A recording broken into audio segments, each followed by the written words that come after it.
అందరికీ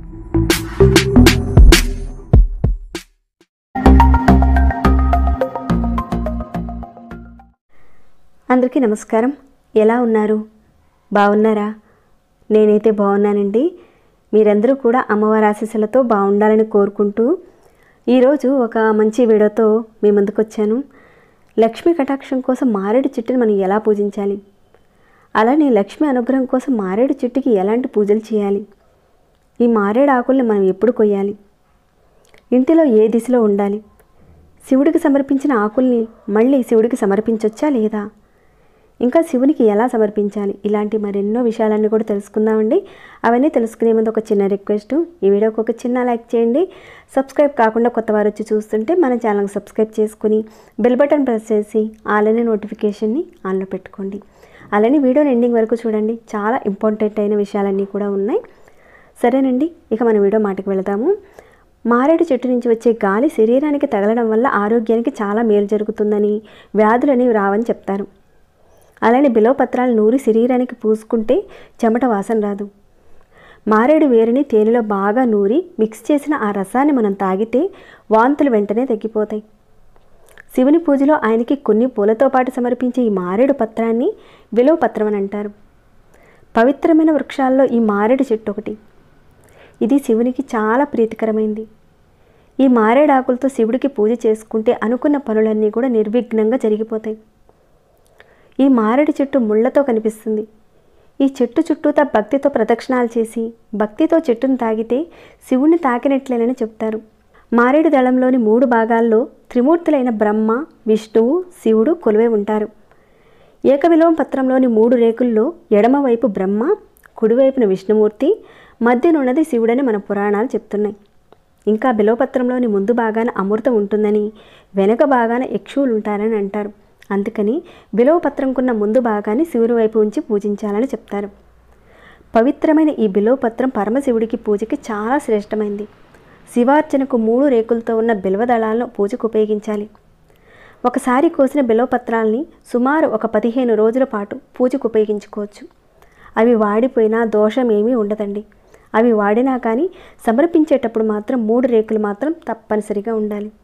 వేదాల ప్రకారం శివుడు ఐశ్వర్య ప్రదాత అంటారు. అందుకే ఆయన్ని మారేడు ఆకులతో పూజించి సకల సంపదలను పొందవచ్చని చెప్తారు. పరమశివుణ్ణి ఏకబిల్వం శివార్పణమని మారేడు దళాలతో మనం పూజించాలి. బిల్వవనము కాశీ క్షేత్రంతో సమానమైందని చెప్తారండి. మారేడు చెట్టు ఉన్న చోట ఆ చెట్టు కింద శివుడు ఉంటాడు. మన ఇంటి ఆవరణలో ఈశాన్య భాగంలో మారేడు చెట్టు ఉంటే కనుక ఆపదలన్నీ కూడా తొలగిపోతాయని చెప్తారు. తూర్పు వైపునుంటే సుఖప్రాప్తి కలుగుతుందని, పడమర వైపునుంటే పుత్ర సంతానమని, దక్షిణం వైపుంటే యమ బాధలు ఉండవని మన పండితులు చెప్తున్నారు. అయితే శివపురాణంలో బిల్వపత్రం గురించి మహత్తరమైన ఒక కథ అయితే ఉంది. దాని గురించి ఒకసారి మనం తెలుసుకుందాం. శివుని దర్శనం కోసం ఒక రోజున శనిదేవుడు కైలాసానికి వస్తాడట. పార్వతీ పరమేశ్వరులను దర్శించుకొని భక్తితో పూజిస్తాడు. శివుడు శనిదేవుడు తన పనిని ఎలా సక్రమంగా చేస్తున్నాడో పరీక్షించాలని చెప్పి, అరుణాత్మజ, నీవు నన్ను కూడా పట్టి పీడించగలవా అని ప్రశ్నించాడట. అందుకు నీలాంబరుడు, మహాదేవా, నేను ఎవరినైనా సరే పట్టగలను. కావాలంటే మిమ్మల్ని రేపు సూర్యోదయం నుంచి సూర్యాస్తమయం వరకు కూడా పట్టి ఉంచగలని చెప్పాడట. అప్పుడు శివుడు, ఇతడు నన్నెలా పట్టగలగడో చూద్దామని తర్వాత రోజు ఉదయానికి బిల్వ వృక్షం రూపం దాల్చి దానిలో దాగి ఉండిపోతాడు. ఇక మహేశ్వరుడు ఎక్కడున్నాడో తెలియక పార్వతీదేవితో సహా దేవతలందరూ కూడా ముల్లోకాలని వెతుకుతారట. ఎవ్వరికీ శివుడు ఎక్కడున్నాడో కూడా తెలియకుండా పోతుంది. ఇక శనిదేవుడు కూడా ఎక్కడున్నాడో కూడా తెలియలేదట. ఇక ఆ రోజు సూర్యాస్తమయం తర్వాత మహేశ్వరుడు బిల్వ వృక్షం నుంచి తన స్వరూపంతో వస్తాడట. వెంటనే శనిదేవుడు అక్కడికి వస్తాడట. శివుడు, సూర్యపుత్ర, నన్ను పట్టుకోలేకపోయావు కదా అని అనగానే శనీశ్వరుడు ఈశ్వరునికి నమస్కరించి, స్వామి మన్నించండి, నేను పట్టడం వల్లనే లోకానికి ఆరాధ్యులైన మీరు ఈ బిల్వ వృక్ష రూపంలో రోజంతా ఉన్నారు. సర్వదేవతలు పూజిస్తుండగా కైలాసంలో నివాసించే మీరు ఇలా భూలోకంలో అడవిలో దాక్కోవడం నా ప్రభావమే కదా ప్రభు అన్నట్ట. శనీశ్వరుడి విధి నిర్వహణకు భక్తి ప్రపత్తులకు మెచ్చిన శివుడు, ఈశ్వరుడైన నన్నే కొద్ది కాలము పట్టి ఉండడం వల్ల ఈ రోజు నుంచి నువ్వు నా పేరు కలిపి శనీశ్వరుడు అనే పేరుతో పిలువబడతావు అని వరం ఇచ్చాడట. అప్పటి శనిదోషం ఉన్నవారు ఆ దోషం పోవడానికని ఈశ్వరుని బిల్వపత్రాలతో పూజిస్తే శనిదోషం పోతుందని చెప్తారు. బిల్వపత్రంతో పూజించిన శివభక్తుల్ని శనీశ్వరుడు బాధించడానికి కైలాసవాసుడు అభయమిచ్చాడట. ఇదండి శివపురాణంలో ఉన్న బిల్వపత్రం యొక్క మహత్త కథ. ఇక ఈ మారేడు దళాన్ని ఏ రోజుల్లో కొయ్యకూడదు, ఏ రోజుల్లో కొయ్యాలి అనే విషయాలు తెలుసుకుందాం. మారేడు దళాన్ని సోమవారం రోజున, మంగళవారం రోజున, ఆరుద్ర నక్షత్రం రోజున, సంధ్యా సమయంలోనూ, రాత్రి వేళల్లోనూ, శివరాత్రి రోజున, సంక్రాంతి రోజున, పండగల సమయాల్లో కొయ్యకూడదని అంటారు. ఈ దళాలను ముందు రోజు మనం కోసుంచుకొని భద్రపరుచుకొని ఆ దళాలతో ఆ రోజున పరమశివుడికి పూజించుకోవాలి. బిల్వదళం శివుడికి అతి ప్రీతికరమైన పత్రం. త్రిదళం త్రిగుణాకారం త్రినేత్రం చ త్రియాయుధం త్రిజన్మ పాప సంహారం ఏక బిల్వం శివార్పణం అంటూ శివుని పూజించితే సకల ఐశ్వర్యాలు కలుగుతాయి. లక్ష్మీదేవి తపస్సు వల్ల బిల్వ వృక్షం పుట్టిందని కూడా చెప్తారు. అందుకే ఆ తల్లిని బిల్వ నిలయ అని పిలుస్తారండి. అయితే రోహిణి నక్షత్రం రోజున మారేడు చెట్టు కింద పూజిస్తే దారిద్ర బాధలన్నీ కూడా తొలగిపోతాయి. రోహిణి నక్షత్రం చంద్రుడికి సంబంధించింది. చంద్రుడికి ఆధిపత్యం వహించే దైవం శ్రీ మహాలక్ష్మీదేవి. అందుకే రోహిణి నక్షత్రం రోజున మారేడు చెట్టు కింద పూజ చేస్తే ఐశ్వర్యం మనతోనే స్థిరంగా ఉంటుంది. దేవాలయాల్లో ఉండే మారేడు చెట్టు దగ్గరికి వెళ్ళి హుండీలో ఒక 11 రూపాయలు వేసి చెట్టు మొదట్లో నీరు పోసి అక్కడే ఆవు నేతితో దీపారాధన చేసి అగరబత్తితో ధూపం వేసి చెట్టు కింద కూర్చుని లక్ష్మీ అమ్మవారికి సంబంధించిన అష్టోత్తరాన్ని పారాయణం చేయాలి. అలానే తాంబూలంగా తమలపాకులు ఒక 3, వక్కలు ఒక 2 అరటిపండ్లు, దక్షిణగా 5 రూపాయలు ఉంచి మారేడు చెట్టు దగ్గర పెట్టాలి. తర్వాత మీకున్న బాధలన్నీ కూడా తొలగిపోవాలని నమస్కరించుకోవాలి. లక్ష్మీదేవికి సంబంధించిన స్తోత్రాన్ని కానీ నామాన్ని కానీ మీరు చదవగలిగేది పారాయణం చేసుకోవాలి.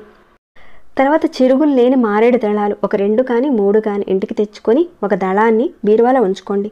రెండవ దళాన్ని ఒక కవర్లో పెట్టి మీ మనీ పర్సులో కానీ లేదంటే మీ హ్యాండ్ బ్యాగ్లో కానీ పెట్టుకుంటే డబ్బు సంపాదన పెరుగుతుందని చెప్తారు. ఇక రోహిణి నక్షత్రం రోజున ఇంటికి తీసుకొచ్చిన మారేడు దళాన్ని క్యాష్ బాక్సులో పెట్టుకుంటే అష్టైశ్వర్యాలు కలుగుతాయండి. అలానే ఈ మారేడు చెట్టు పూజతో సకల పాపాలు కూడా తొలగిపోతాయని మన శాస్త్రం వివరిస్తుంది. తులసి దళాలు లేకుండా శ్రీ మహావిష్ణువు చేసే పూజ వ్యర్థమైనట్లుగా అని అంటారు కదండి. అలానే మారేడు దళాలు లేకుండా శివార్చన చేస్తే పూజ కూడా వ్యర్థమని చెబుతారు కొందరు. కాలకోట విషం మింగడం వల్ల శివుడు తీవ్రమైన వేడికి లోనవుతూ ఉంటాడు. మారేడు దళాలు ఎంతో చల్లదనంగా ఉంటాయి.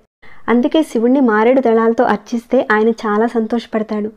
మారేడు చెట్టు మూలలో శివుడి విగ్రహాన్ని ఉంచి పూజ చేస్తే కనుక సకల శుభాలు కలుగుతాయి. మారేడు చెట్టు కింద పాలు నెయ్యితో వండిన పరమాన్నాన్ని భక్తులకు పెడితే పరమాన్నం పెట్టిన వాళ్ళకి ఏ జన్మలోనూ దారిద్ర్యం అనేది రాదని చెప్తారు. ఇంకా ఆ చెట్టు నీడలో కొద్ది మందికి అన్నదానం చేసినా కానీ 1,000,000 రెట్లు ఫలితం లభిస్తుందని మన పురాణాలే వివరిస్తున్నాయి. ఇదండి లక్ష్మీ కటాక్షం కోసం మారేడు చెట్టుని ఎలా పూజించాలి, మారేడు ఆకులను ఎప్పుడు కొయ్యాలి, ఇలాంటి వివరాలన్నీ కూడా నాకు తెలిసినవి చదివి నేను మీతో షేర్ చేసుకున్నాను. ఈ వీడియో మీ అందరికీ ఉపయోగపడిందని మీకు అనిపిస్తే తప్పకుండా ఒక చిన్న లైక్ చేస్తారని అనుకుంటున్నాను. అలానే 10 మందికి ఈ వీడియో ఉపయోగపడుతుందని మీ మనసు కనిపిస్తే చిన్న షేర్ చేయండి. ఇక ఈ వీడియోని ఇంతటితో ముగిస్తున్నాను. అలానే సబ్స్క్రైబ్ కాని వారు ఉంటే మన ఛానల్కి సబ్స్క్రైబ్ చేసుకొని ప్రతిరోజు మన ఛానల్లో ఉన్న వీడియోస్ని చూస్తూ ఉండండి. మరొక భక్తి వీడియోలో మళ్ళీ మిమ్మల్ని కలుసుకుంటాను. అంతవరకు సెలవు.